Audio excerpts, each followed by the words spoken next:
Today, we always talk about one thing because Story Power TV really is about one thing, and that is, what is your story of Jesus? Who is he to you? How does he impact your life? How does he intersect your life? And so today I have in studio with me a guest by the name of Mitzy. Mitzy and I have known each other, oddly enough, longer than I've known my wife. Yeah, it's been a long time, I think since like freshman year of high school. So this is going to be an interesting conversation to catch up and to talk about where have you been all this time and what has God been doing in your life. So Mitzy, thank you for being here today. I really appreciate you taking time out of your day to drop in and visit us in the studio. Well, thank you, Loren. It's definitely my pleasure. Yeah, it takes me back to Badger days. It's been a minute, hasn't it? It has been. It absolutely has been. So, yeah, we have a lot of catching up to do. So tell me about your journey. You went to TCU after high school, and what was that focus? I went to Texas State, or Southwest Texas then. Okay. And I got a degree in education. I went back and got my master's degree in education. And then I went to TCU and got my MBA. So education, was that just kind of a fun part of the journey, or was that the intention to be in teaching? I believe your mother was in education for many, many years, like mine was. Yes, absolutely. Actually, it was not. Part of my journey in college, I actually intended to be I was accepted to pharmacy school. And so I was thinking that that's the route I was going to go. And God had different plans. And I really didn't want to listen for a while. My stubborn personality chose not to listen. Like a Jonah experience. Yeah. And my dad got really sick. And so I had to make a choice on what I was going to do. And, my mom, being my mom, said, you need to pick a degree and get out of school. And so education was actually the fastest degree to get. And she had been in education, so that's really why I chose that. And so it worked out well for a little while. I knew that that was only a season in my life.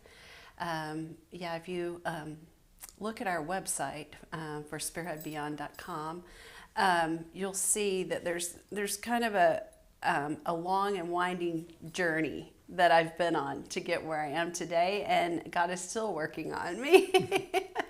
But I did go ahead and continue my degree in education, but it was more in the special needs arena. And I started in gifted and talented, and God was like, this isn't the place for you. And so interesting. Yeah. Why do you feel like that was? I don't feel like I was challenged. I felt like it's interesting because I was the teacher that was way back before inclusion. Right. And but I had students who would drop by and spend some time, and man, my heart just went out to them, and I felt like that God was calling me to do something with them. I just wasn't quite sure. And so that seed was planted, but it took me many, many years to actually bring to fruition what I feel like God really wants me to be doing. And so just my own impression has been that a lot of places where they have what they call a gifted and talented program, that these kids are really not much more than just above average, but their accolades and their awards seem overly lavish. Am I missing that? Would you say from an inside that I have a bad perspective of that? Well, I would have to go back to the 90s to speak to it. But and I have been in school districts since then, for sure. But I feel like that's an accurate, observation. Yeah, I do. Our special education students, or students who are classified as special education, I feel like that there is so much more that we can offer them. And that's one reason I started Spearhead Beyond, because I feel like we can do that. When you say you can offer them more, do you mean more in the way of education, more in the way of allowances, more in the way of permissions or privileges? What do you mean by more? I feel we don't have enough qualified teachers teaching special ed. That's one thing. Okay. The second thing is I feel like the resources are not allocated where maybe they would be most helpful. And I know in public education, the resources are limited. Right. So, they're spread very thin and asked to yes. do a lot of things that make no sense, in my opinion. Right. And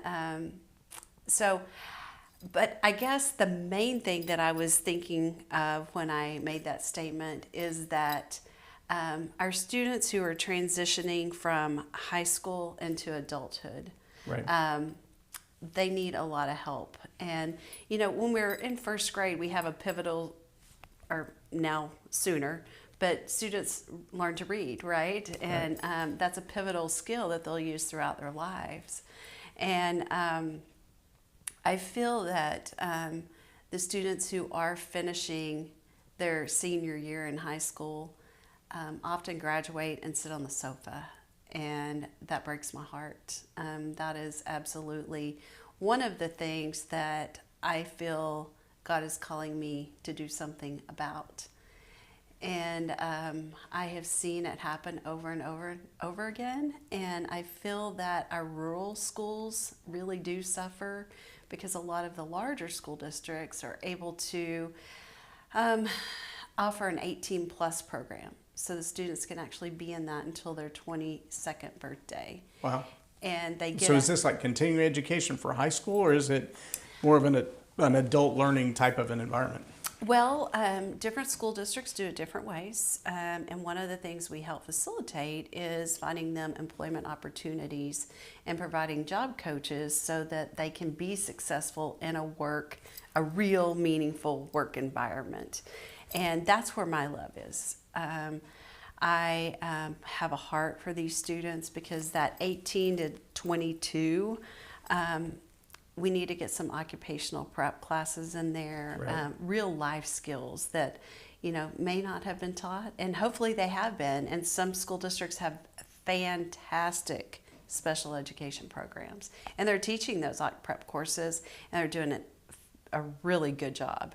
And they do get the students out in the workforce within their community. So it's kind of community-based learning, work-based learning.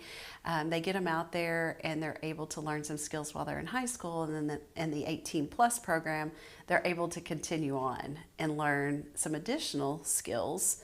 And a lot of the businesses where they actually hire them on. Wow. So they become, you know, meaningful, productive members of society, and they love what they're doing and they feel good about themselves. So When we come back from the break, I want you to address that word. You put in air quotes, meaningful. But I have a feeling there's a lot more power to the meaning of the word meaningful, especially when we talk about gainful employment and job opportunity and career development, than maybe even than people would imagine yes. on their own. So we'll talk about that right after the break. All right. Looking forward to it. Okay, you can drop the live.